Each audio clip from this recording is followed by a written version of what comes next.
Tudo bem com vocês? Fernanda Dias aqui. Hoje nós estamos aqui para dissecar um pouquinho da aula Iceberg, tá? Lembrando que essa aula é para você que vai liderar, que vai ministrar essa aula, não para você que está fazendo, tá bom? Isso é importante para que às vezes você assista aqui e não vai entender. Então vamos lá. Mas para você que está ministrando a aula, nós vamos falar dessa lição que é a primeira, né? A primeira lição ali.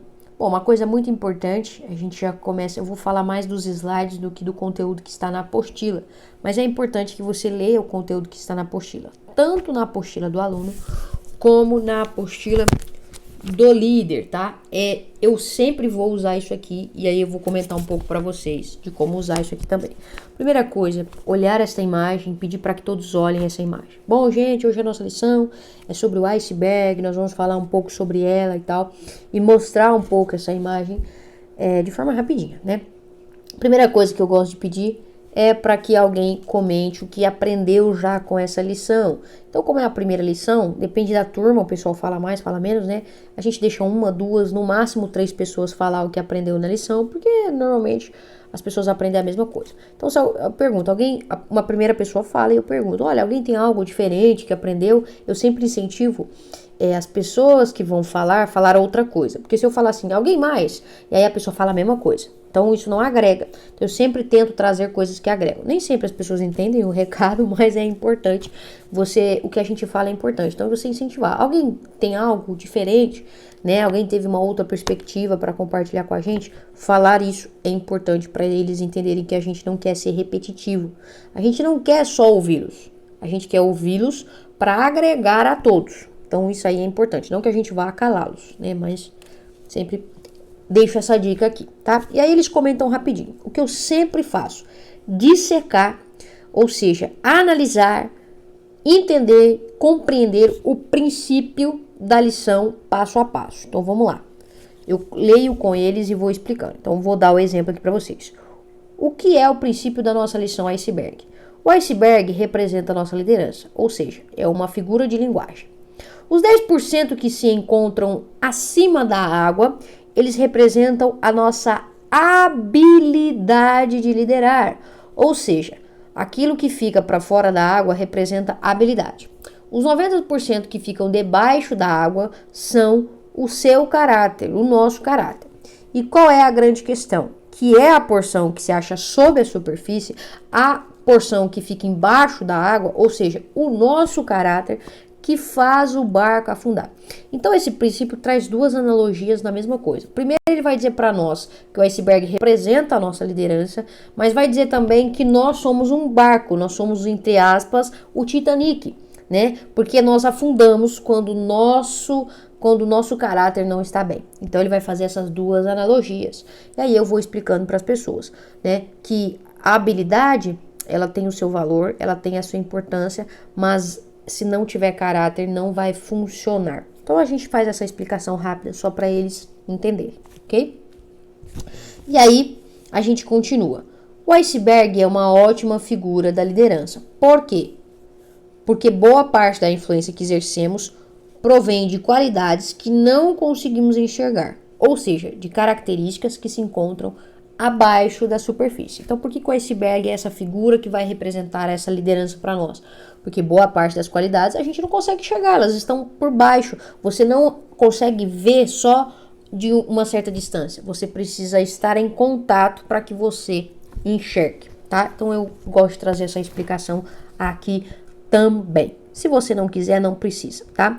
Outra coisa, nós estamos falando sobre caráter. Mas o que é caráter? A lição vai explicar para nós o que é caráter. Caráter é a somatória de autodisciplina, com valores centrais, senso de identidade e segurança emocional. Caráter são esses 4 elementos. Caráter não é só um deles, não é só parte de cada um deles, são os 4 em equilíbrio. Então é importante ressaltar isso. Eu não vou ficar dissecando e explicando o que é cada um, porque lá no Reflexão Pessoal nós vamos ter essa explicação novamente. Mas se você quiser pincelar, pega a apostila lá, página 1, vai dizer o que é cada um, e aí você cita cada um, mas não, dependendo da turma, da quantidade, do que precisa ser falado, não perder tempo, mas gastar tempo aqui, às vezes você vai ser à toa, porque lá na na frente você vai poder explicar de novo. Mas se você quiser, já pode gastar um tempinho aqui e explicar. Isso vai depender da turma e do que cada um entendeu. Mas eu pergunto, gente, alguém não entendeu uma dessas coisas? Eu sempre pergunto isso. Por quê? Porque eu estou ali para que eles entendam. Então, se eles não entenderem, eu vou ter que gastar tempo com que eles não entenderem, mesmo que depois eu não consiga passar alguma parte, ok? E aí nós vamos para nossa dinâmica. Gente, essa dinâmica está explicada lá na apostila do líder, né, do facilitador, na página 17. Você precisa ler essa explicação para que você faça a dinâmica da melhor forma possível. Eu vou passar aqui rapidinho para vocês como é que eu faço. Primeiro eu pergunto o que está escrito aí na tela. O que a banana, o ovo e o amendoim têm em comum? E aí eu deixo eles responderem. Ah, tem casca e conteúdo, é comida, é amarelo, é fonte de proteína, bodybuilder come, e eles vão dando diversas respostas. Eu não paro quando eles acertam. Eu deixo que todo mundo, pelo menos, tente falar alguma vez, ou que eles dê algumas respostas para nós. Se tá todo mundo muito pensativo, ninguém tá falando, aí eu já dou continuidade.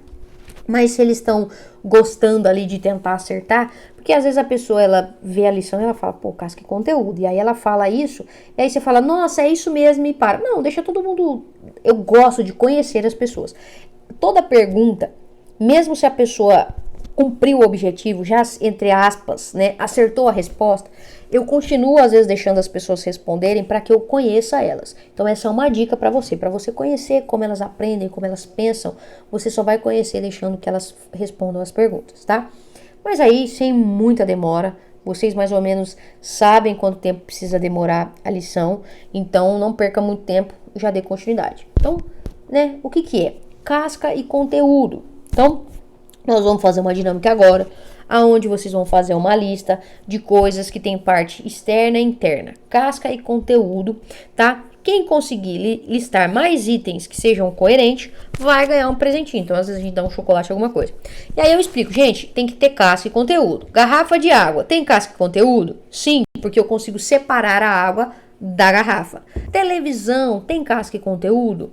Não, porque eu não consigo separar o conteúdo da televisão da casca. E por que eu uso televisão e garrafa normalmente em todas as aulas? Porque toda aula de habitudes tem uma televisão e eu sempre carrego uma garrafa de água. Então, um exemplo clássico que eu já deixo pronto aqui, tá?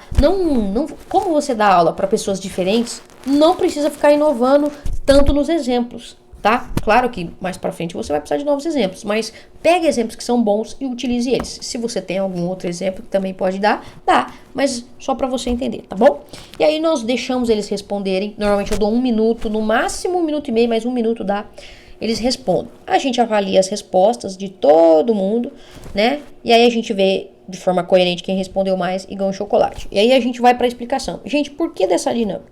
Por que a gente falou sobre isso? E aí na página 17 vai trazer toda a explicação, né? Tudo tem uma casca e um conteúdo. A pergunta é, qual parte é mais importante? A casca ou o conteúdo? O conteúdo, né? Mas, o conteúdo, certo? Certo. Então aí eu uso os exemplos que eles deram. Perfume. O frasco vazio tem serventia? Não. Por quê? Porque a coisa mais importante é que ele carregue o perfume. Ele pode ter um design diferente, ele pode ter tudo, mas o que de fato faz ele se destacar é o conteúdo, é a essência. Caixa de sapato sem sapato é caixa de papelão. Por quê? Porque o que importava lá era ela guardar, ela ter o sapato ali dentro. Né? A garrafa de água vazia não mata a sede de ninguém. É um utensílio de plástico, de vidro, de qualquer outra coisa. Então, eu trago essa explicação para eles. Mas, gente, uma coisa importante. Eu também explico a importância da casca, tá? Mas, a casca por si só, ela tem serventia? Não. A casca por si só, normalmente, ela não tem muita serventia. Claro que os exemplos que nós estamos aqui, todos dá para usar como... como é que fala que põe nas plantas, gente? Não é agrotóxico, não, é... adubo, todos podem ser usados como adubo. Casca de banana filtrar água, tem sua serventia. Mas para nós, seres humanos comuns aqui, não tem serventia, só a casca. Mas a casca, como um utensílio, como alguém que guarda e protege o conteúdo, ela tem muito valor, ela tem o seu valor. Então, eu vou dar um exemplo para vocês, que tá aqui na apostila, tá? Lembrando para você, professor, que você pode ler tudo isso que eu tô falando aqui. A banana deixada na mesa por muito tempo sem casca, você comeria? Então você vai trazer a ideia da importância da casca. O ovo, você comeria um ovo que saiu da galinha sem casca, né? Todo mundo vai, não comeria. Mas qual que é a questão? Nós entendermos a importância da casca. A casca, ela tem o seu valor por causa do que ela gera ao conteúdo. Ela é uma forma de proteger o conteúdo. Ela é uma forma de carregar o conteúdo. Mas ela não é mais importante que o conteúdo. Então, a nossa aparência, a nossa habilidade, ela é importante, precisa ser desenvolvida, precisa ser bem elaborada, mas ela não pode. E ela nunca vai ser mais importante que o caráter. A habilidade vai te levar a alguns lugares, mas a permanência naquele lugar é do caráter. Você pode, vou dar um exemplo clássico, você pode ser um excelente pregador, um excelente orador, mas quando a pessoa ela tem contato mais íntimo com você, ela percebe que o que você fala é uma falácia, não é uma verdade, não é algo que está em você, aí, filho, acabou. Você é casca sem conteúdo, não serve. Ela não quer mais ter esse contato. Mas se ela se aproximar de você e ter um contato, ela percebe que a sua essência vem dos seus hábitos, vem daquilo que você faz no seu dia a dia, que realmente você tem caráter. Você conquista aquela pessoa e você se torna uma autoridade sobre a vida dela. Então nós precisamos fazer esse parente e deixar claro que todos os elementos têm sua importância, mas eles não podem ocupar uma importância maior do que lhe deve. Eu não posso desprezar a minha casca, mas eu também não posso dar mais valor do que ela tem. E eu preciso entender que mais importante que tudo que é o conteúdo é o nosso caráter. Certo? Explicando isso, a gente vai para o nosso avançando, que também tem aqui na apostila. Aí eu gosto sempre de ler essa parte, que é o testemunho do túmulo do bispo anglicano. Então eu leio essa história para eles, que também está na apostila de vocês. Eu não leio a parte do Titanic aqui não, tá? Normalmente eu explico, né? O Titanic, gente, foi descoberto que o Titanic, ele não foi afundado por grandes rasgos, mas por pequenos furos que fizeram ele afundar. Por que isso é importante? Pra gente lembrar que às vezes a nossa falha de caráter não vai ser algo gigantesco, mas as pequenas coisas que vão entrando é que vai fazendo a gente afundar de forma imperceptível. E aí eu explico isso de forma bem rápida para eles. E aí eu leio essa parte e eu explico para as pessoas. Eu não vou ler aqui para vocês, mas eu explico que é possível mudar o mundo. Quando alguém falar para você assim, nós nunca vamos mudar o mundo. Não, nós vamos mudar o mundo. Jesus Cristo mudou o mundo. E ele é o nosso exemplo do que fazer no mundo. Ele mudou o mundo, Pedro mudou o mundo, Paulo mudou o mundo. O mundo não é mais o mesmo, porque essas pessoas existiram. Davi mudou o mundo. É possível matar gigantes, mas nós só sabemos isso porque essas pessoas existiram. Então, é possível mudar o mundo. Martin Luther King mudou o mundo. Só que, infelizmente, Adolf Hitler também mudou o mundo. Eu tô rindo, gente, mas é de desespero. O que você precisa entender? É possível mudar o mundo. A questão é que mudar o mundo para o bem começa comigo. Começa em eu. E mudar eu é aquilo que vai levar à transformação do mundo. Por isso que quando nós falamos de mudar eu, não é no sentido egoísta da coisa, mas é no sentido de ser transformado para gerar transformação e influenciar as pessoas a isso. Então eu dou uma boa pincelada aqui, falo um pouco sobre isso, trago um tom bem emotivo para esse momento, para que isso comece a causar algo no coração deles, ok? E aí nós temos o nosso primeiro filme, e aí eu gosto de explicar as cenas. Antigamente eu não explicava, eu deixava eles assistir e eles falavam pra mim o que eles entenderam do filme, só que isso aí não tava rendendo. Então eu testei e eu expliquei o filme antes e eu achei que o rendimento, o entendimento foi melhor. Porque aí eu deixava eles assistir e testava, entre aspas, a intelectualidade deles, me respondendo se eles entenderam ou não. E era frustrante, porque tinha gente que não entendia. E aí eu não conseguia alcançar o objetivo deles entenderem, porque eu já tinha passado o filme. Não dava para voltar para explicar de novo. Então eu percebi que ler a explicação que está aqui na apostila primeiro gera um resultado melhor de absorção, tá bom? Mas você pode fazer da maneira que você quiser. Então eu leio. Essa cena, nós vamos assistir uma cena do filme Titanic. É a cena em que a tripulação percebe o iceberg pela primeira vez. Embora tenha sido avisado 6 vezes dessa sua experiência, parênteses, este filme não tem os 6 avisos, mas existe um outro filme do Titanic que tem os avisos, tá? Provavelmente é sobre isso, talvez, eu não sei que Titanic está se referenciando aqui, Mas tem esse outro Titanic que tem essa cena. Eu pesquisei na internet, cacei o filme inteiro. Se você digitar lá Titanic, vai aparecer o Titanic de 1992, eu acho, eu não sei de quanto que é. E aí tem a moça que fez a Mulher do Zorro, tá lá. Enfim, vocês entram lá na internet e pesquisam, tá, gente? Mas enfim, eu leio essa parte aqui pra eles. Eles assistem. E aí eu faço às vezes algumas perguntas, como por exemplo, de quem é a culpa do barco afundar? E aí eu deixo eles responderem. E aí eu pergunto pra você, de quem é a culpa do barco afundar? A culpa é sempre do líder. Sempre.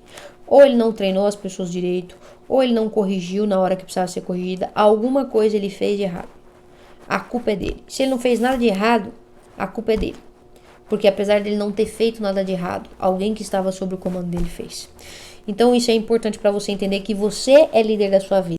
E sempre que a sua vida não está indo bem, a culpa é sua. E não culpa de se sentir culpado, mas culpa de ser responsável. Você é responsável. Understand me? Ok. Entende? É isso. Tá? E aí, próximo filme. Deixa eu passar aqui que vai passar o filme sem querer. Eu não quero que passe, mas... E aí eu sempre coloco a pergunta, o que essa cena pode nos ensinar. E aí eu deixo eles responderem algo sobre isso. Mas normalmente eu pergunto a liderança igual eu fiz. Então deixa eu passar aqui. Próximo filme é Hit, o Conselheiro Amoroso.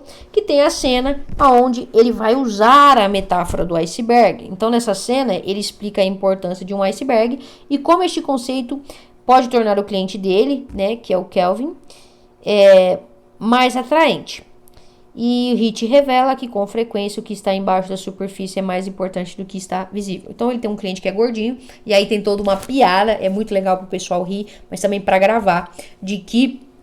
e eu incentivo as pessoas a assistir o filme, né? Porque se você já assistiu, você sabe que ela se apaixona, porque o conteúdo dele é muito maior do que a aparência, certo?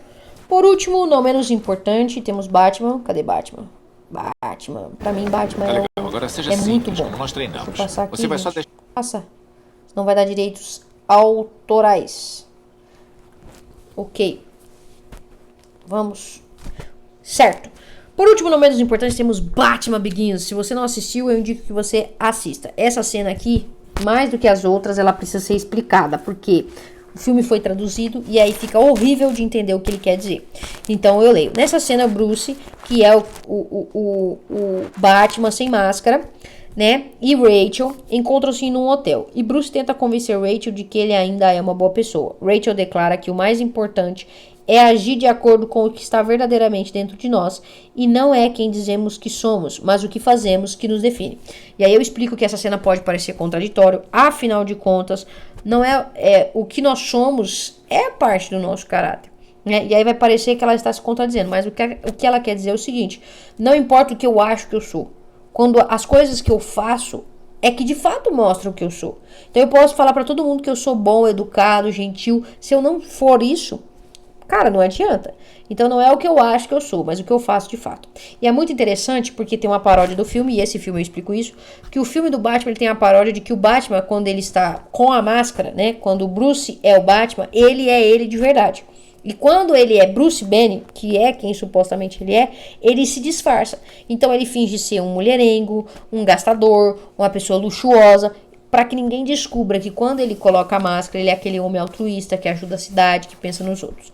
Então tem essa diferença. Por que eu explico isso, gente? Porque se eu não explicar isso, as pessoas não vão entender que ele sem a máscara estava fazendo tudo aquilo que ele estava fazendo, e com a máscara ele não está fazendo, ele está salvando as pessoas. Ok? Depois dessa explicação toda, nós conversamos um pouquinho sobre o que ele fala e tal. Deixa eu passar aqui. Se você não tem essa cena do... Que porcaria. Belo carro. Oh my God. Precisa ver o outro. Perdão, gente. Pronto. Depois dos filmes tem a inteligência moral de um líder. É uma história que também está na apostila sobre o treinador que devolveu e tudo mais. E aí eu conto essa história. Normalmente eu conto ela meio que de cor, mas você pode ler aqui pra eles, tá bom? Não precisa ler tudo, mas você lê aqui a parte da história e aí eu faço a grande pergunta: o que você faria? E aí, gente, eu sempre trago uma analogia pra vida. Porque se você não joga basquete, você nunca participou de um campeonato, você nunca vai falar assim, eu não devolveria. Mas se você já participou, talvez. Então eu trago pra vida. Quantas vezes você deixou de falar a verdade pra alguém porque aquilo talvez te prejudicaria no seu trabalho?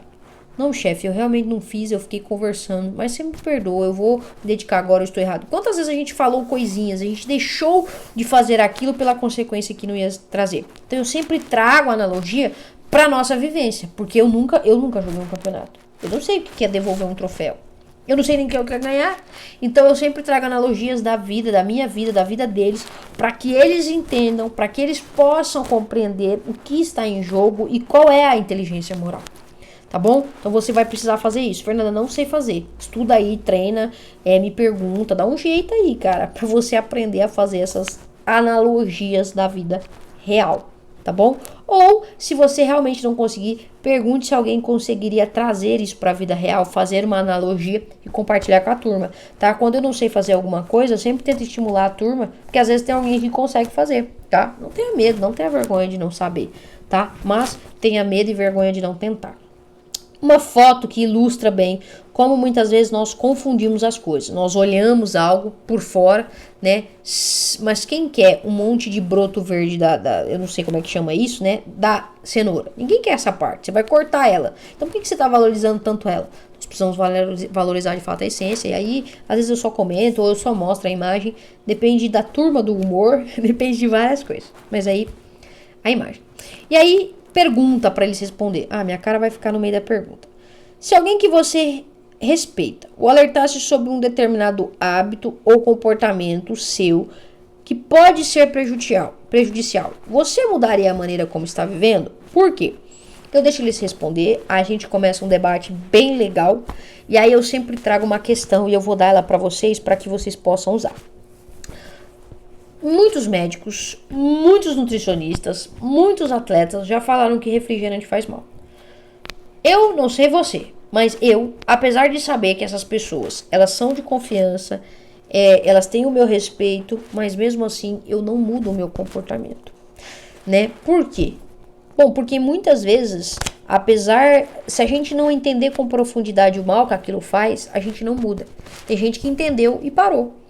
Né? Mas se eu não entender de fato, se eu não compreender na maior dimensão, eu não consigo fazer. Eu vou dar um exemplo para vocês. Eu já parei de comer açúcar várias vezes.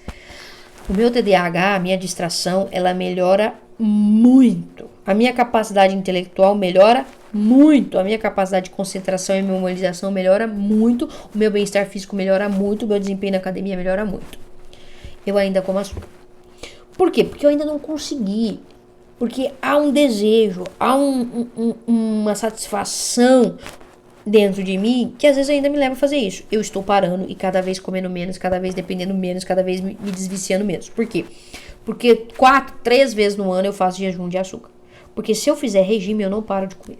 Eu preciso realmente fazer um compromisso com Deus, que aí eu paro. Então eu tenho feito jejuns para matar a carne. Não jejum que eu oro mais, que eu busco mais, não. Mas jejum no sentido de matar a carne. Pra que cada vez mais eu vá me desviciando. Por quê? Porque eu entendi a importância, mas ainda assim eu não consigo mudar. Eu preciso criar o hábito, então agora eu estou no processo de criar o hábito. Outro exemplo, mãe. Mãe sempre manda a gente fazer alguma coisa e muitas vezes a gente não faz. Eu respeito a minha mãe, eu amo minha mãe. Por que eu tô dando esses exemplos pra vocês? Porque a gente sempre tem exemplos de mudança. Claro, se eu respeito a pessoa, eu vou mudar. Então a gente precisa trazer os dois lados da moeda, né? Quantas vezes a palavra de Deus está nos alertando sobre muitas coisas e nós não estamos mudando. E nós respeitamos Deus, nós respeitamos quem escreveu aquela história. Então, só para vocês trazer também esse outro lado, tá? Ou não, né? Quem quiser só deixar a discussão e deixar por isso mesmo, também pode. Vamos lá. Frase muito boa. A medida do seu verdadeiro caráter é o que você faria se tivesse certeza de que nunca seria descoberto. Aquilo que a gente faz quando ninguém vê. Mas o que eu mais gosto é de fazer uma analogia. O que eu tenho certeza que ninguém nunca vai saber são os meus pensamentos. Então a minha pergunta é: o que você tem pensado? Quando você está conversando com alguém, você pensa assim, nossa, que pessoa chata. E olha para ela e fala, que legal, que bom. Você é um falso. O seu caráter ali, o seu valor de ser honesto, de ser correto, não está sendo colocado em prática. Não que é pra você falar, nossa, como você é chato, mas do tipo assim, não precisa mentir. Então, eu sei que foi um exemplo esdrúxulo, mas só pra você entender, Quais são os seus pensamentos? Como você tem pensado? Isso revela o seu caráter. Isso revela aquilo que ninguém sabe, mas que você está fazendo. Então tome cuidado, porque tem gente que tem muitos pensamentos maldosos, pensamentos ruins, e isso precisa ser tratado. Nós precisamos pensar com coerência, pensar como Cristo pensava. Deus não vê como me vê, Deus vê o coração, Deus vê a motivação, Deus vê o que te levou, o que você pensou antes de fazer aquilo. E não de fato o seu fazer. Então tome cuidado. Beleza? Só mais uma explicação aí para vocês complementar a aula. E aí a gente vai pro Consultando a Bíblia, onde eu deixo as pessoas responder. Se a turma for grande, eu vou pedindo para algumas pessoas responderem, tá? Se a turma for menor, eu peço para que todos respondam, tá bom? E quem não quer responder, eu deixo que a pessoa não responda. Ok? Bom, é isso. E aí, uma revisãozinha que eu gosto sempre de deixar nas aulas para dissecar, para dissecar não, eu falo essa palavra toda hora, né? Ai, coisa chata, perdão. Mas para relembrar aquilo que a gente viu. Então, só para eles gravar. Desenvolver o caráter é o primeiro passo para a gente se tornar um líder sadio. Então, a gente vai começar aí a desenvolver o nosso caráter. O iceberg, ele ilustra tanto os elementos visíveis quanto invisíveis da nossa influência. Essa parte que tá aqui, gente, é a parte que tá lá, os 4 pontinhos do resumo da apostila, tá? Não dá pra ver aí na câmera, mas tá lá na apostila isso aqui, tá bom? Então, lembrando, gente, e aí eu falo, lembrando que, né, tanto aquilo que a gente vê, que atrai, quanto que a gente não vê, é representado pelo iceberg. O caráter é a soma de disciplina pessoal, segurança emocional, valores fundamentais ou centrais e senso de identidade. É importante a gente lembrar o que é caráter sempre, não é só uma coisa, não é só outra. Se você não tem controle emocional, segurança emocional, se você não sabe dar nome para suas emoções, você tem falhas de caráter. E é importante que eles saibam disso, então eu sempre dou uma relembrada disso. Nós iniciamos a nossa construção de caráter pessoal a partir das nossas fraquezas.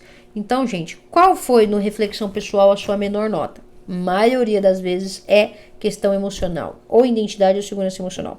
Então nós precisamos começar por isso, estudar um pouco sobre isso, ler sobre isso, tentar dar nome para as nossas emoções, né? Dar nome para os nossos pecados.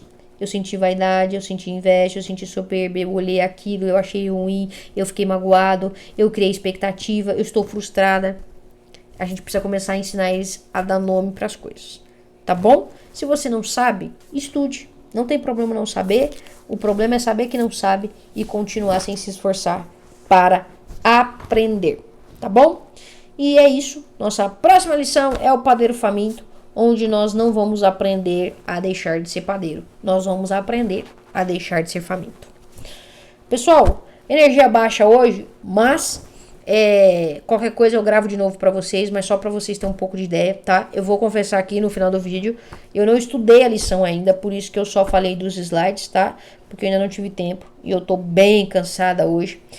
Fiz bastante coisa já, graças a Deus. Então, eu venho aí talvez com mais pra frente com outro vídeo dessa aula, mas por enquanto vai ficar esse mesmo, tá bom? Mas eu espero que tenha dado para entender, tenha dado para compreender e ajude aí você a compartilhar esse conteúdo com a sua turma.